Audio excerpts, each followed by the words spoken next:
The After the Affair podcast with me, Luke Shillings, is here to help you process, decide, and move forward on purpose following infidelity. Together, we'll explore what's required to rebuild trust not only in yourself, but also with others.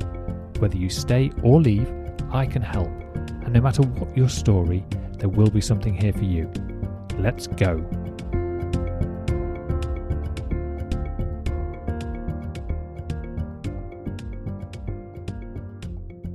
Hello, you're listening to episode number 6 of the After the Affair podcast with myself, Luke Shillings. Today I would like to talk about how you feel a little further on in your journey of healing. I'm not talking specifically to those people who have recently discovered betrayal, those who are still in shock or maybe in denial, and it's also not specifically for those experiencing intense anger. This is aimed beyond that. However, it is still worth listening. It'll still be valuable to anybody, regardless of the stage you're at, but just be warned that there may be things that I say here that perhaps don't seem like they're possible for you right now, or they may not even seem like they are possible for you in the future. I want to offer that this isn't necessarily the case, and you can't possibly know that anyway. What you can know is that things often don't turn out how you expect, and that includes how you got where you are now. You're in this place that you probably didn't expect to be in, even just a short period of time ago, and yet you are, and there's no way that you could have really predicted it. So give yourself some space and acknowledge that if you didn't expect or know that you could have gotten here, then there's a good chance that you won't be able to predict where you might go exactly in the future. For those of you a little bit further on into their healing process, and things are looking a little bit better, you might be able to say things like, well, things are good. Now my life has improved and I'm no longer in that daily dysfunction stage where you can't bring yourself to get up every day and go to work and do the things that maybe even your personal hygiene is suffering and your friendships are suffering, and now you're at this point where maybe you've made some new friends and some new opportunities have opened up and you've been able to take advantage of those. You've had more success at work, or maybe you've started your own business. You've now built up this confidence in yourself where you've now realised that the limits are perhaps not exactly where you thought they were. You've proved to yourself multiple times that you can do hard things, and getting through the difficult part of your healing process from infidelity has been one of those. It wasn't easy, and you don't actively want to experience it again, but you know that the worst thing that happened on reflection was just feeling those negative emotions. That was how it felt. That was what was hard. Yes, there might have been some logistical challenges. You might have been physically tired. You might have been strained in other ways, but that was only exaggerated, or in some cases even created, by the negative emotions that you were experiencing. You see, our emotions drive everything that we do. So if you're feeling motivated, then the things that you do to complete a task are going to look very different compared to if you were trying to complete the same task when you were coming from feeling discouraged. This increase in confidence has brought trust back into your life. You can now say things like, I trust myself again. I know that I can't control other people, and therefore I know that the trust I believed I had lost in my partner was really more about the ability I had to trust my own judgment. Knowing this, you get to believe that the trust you have in yourself is all that matters. You can only deal with the information you have available at the time. You're now in a place where you start to come up to a point where you're happy for whatever happens to your ex, regardless of whether you have remained in the relationship or not.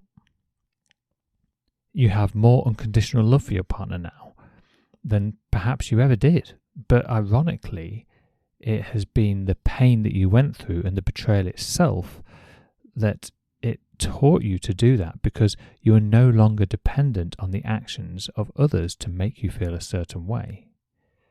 So what about when something isn't going so well for your partner, well, the expectation is that perhaps you should feel avenged. I mean, you probably really wanted to see your partner suffer at that point where you know they should have experienced the same pain that I did. But why? Well, they deserve it. And I suppose it's an attempt to make you feel better. It's like, okay, well, how would that make you feel? Perhaps it made you feel self-righteous, morally superior, egotistical. How about smug? It's like, okay, well, are these good things? It doesn't sound like it to me.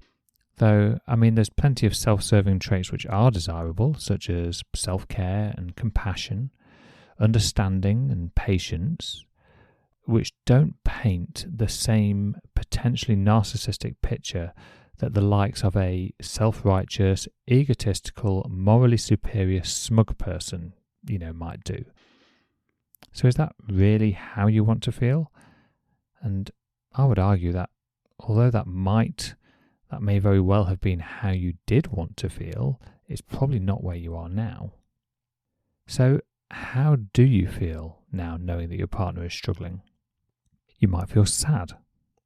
If you've seen something happening in your partner's life that maybe isn't going so well, they're struggling a little bit for whatever reason, maybe their behaviour has changed. They're seeing these improvements in you, and now, well, that's becoming more attractive because you're displaying confidence and certainty and you've got it together. One of the things that we see when we start to go through this process is that we really start to focus on the self. So one of the key changes, one of the key things that's worked on during any recovery process is to step in and deal with all of the things that are holding you back as an individual. So as you're making this change into this new improved version of yourself, then it can be quite sad to see your partner show signs of weakness.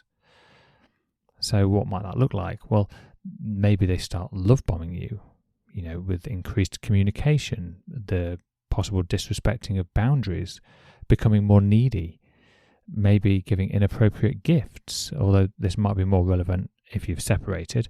However, I think it can also show up if you're still together, especially if the unfaithful partner is seeking a quick resolve. Think, sweeping the past under the carpet. It's often packaged in a more subtle way, though. All of a sudden, they have started saying lovely things, maybe turning up at work with flowers or gifts. They're, fantasizing and sort of exploring your future together. They're including you in their plans, which is, amazing given that up until now, you've not really ranked too highly in their, in their plans, let's say. The key point is they are trying to get you to forget what happened from a place of desperation, which for the first time now seems totally unattractive to you. Ironically, this is exactly what the old, hurting version of you might have craved. All of this attention and these gifts and this desire to build a future together. But of course, now there's this disconnect between what your past self would have wanted, what your current self has, and probably more importantly, what your future self needs. It's a kind of unexpected experience of cognitive dissonance. So for anybody who isn't familiar with the term, cognitive dissonance is when a person feels some kind of discomfort as a result of their behaviour not aligning with their beliefs. Okay, so a couple of examples. One is like you need to eat nutritional foods and keep physically active to maintain a healthy lifestyle. Yet your brain also wants you to eat all the cookies in the jar and have takeout 3 times this week while sitting watching Netflix. So there's this cognitive dissonance whereby you know what you should do versus what you want to do. They don't really align. Another example would be smoking. So, I believe at least that most people who smoke are aware of at least some, if not most, of the consequences of smoking. The shortened lifespan, the increased risk of lung cancer, the literal smell and unpleasantness that it creates for the people around them. Yeah, there was a time where maybe it was cool, but for anyone who still smokes, I'm sorry, but that time has passed. However, smoking is habitual, it's addictive, it's something that's not easy to just stop. Now, in both examples, there are contradictions in their behaviours. So, eating junk food, being inactive, and smoking, that they just don't support their beliefs and desires of, I want to be healthy. So you can perhaps see how in the old version of you were living out this cognitive dissonance. You were perhaps in a relationship, you were acting in a certain way to try and gain all of these things that you really wanted to get from your partner, and you just weren't getting. You weren't getting the love and the attention and the affection and the things that you needed, or you believed that you needed to be happy and to feel love. Yet you were acting from a place of desperation, which, as you can now see, being on the other side of it, how unattractive those traits are. So although this may not relate directly for everybody, you might be able to see traits in your partner's current behaviour that is not dissimilar to how maybe you behaved in the past. And having that reflected back retrospectively is an unusual experience, because it's only now that you can say, well, actually, with all the information, my beliefs are that is not the best way to behave to get my desired outcome. And that's where this cognitive dissonance comes in, because there's this mismatch between what you want and what you end up getting. So what is it that you do get? Well, we've already spoken a little bit about the sadness that you might experience seeing your partner behaving the way that they are doing currently. You may also feel pity and possibly even sorrow. There's also, underlying, if you dig a bit deeper, there's a possibility that you might feel guilt. You're doing okay. You were in a really awful place and it was really hard for you to get through, but you've done it and you've got through it, and you're on that other side of you're on the downward slope. And now you're watching your partner climb up the side that you had to do X amount of time ago. There's this element of feeling guilty about feeling good when somebody else isn't. Like almost there's an element of, I don't feel like I deserve to feel good while somebody else suffers, which, given the circumstances, is, on the one hand, not unreasonable. As a caring, loving human being, we don't like to see other people suffer, even if we're really, really honest with ourselves, even those who have done us wrong, because that being done wrong, that justification to be angry at someone and to blame somebody and to resent somebody, it might all feel very moral and motivated, but the reality is it just makes you feel pretty rubbish. And well, actually, way beyond that, it's a really unpleasant experience. But on the other hand, of course, you do deserve to feel good. You did work through this. You have put in the time and the effort and the tears and the heartache and all of the things that have been required to get you from where you were to where you are now. So you absolutely deserve to feel good.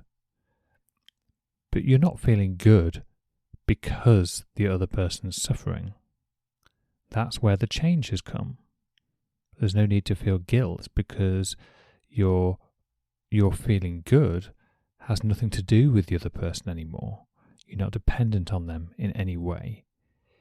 It's purely now because of how you choose to do the things for you that serve you best. Okay, so let me try and wrap this up. So have you ever had an experience where you thought about something that might happen in the future, and I don't know, you predicted how you think you would feel when you were actually in that situation, if that particular thing came true? And enjoy, it sounds kind of funny me saying it out loud, because it makes me realise, well, actually, Luke, yeah, that's kind of what you do all the time. That's literally everything we do is because of how we think it's going to make us feel. That's why we make decisions. We hope that the future is going to, lay out in a way that we somehow predicted, and we want that because we're going to feel better for it.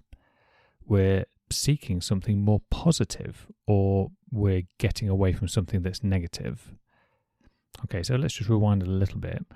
In regards to how to feel about guilt towards your partner, I want to offer that instead of feeling guilt for somebody else's choices, let's say, consider feeling compassion for the emotions that they are experiencing.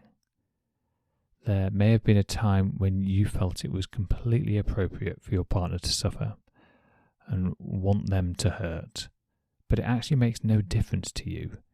And if you're honest with yourself, especially if you're still together or you have children together, then it's not going to serve your current or future relationships either. So that's everything I have for you today. Thank you ever so much for listening once again. If you have any comments or any questions, then please reach out to me.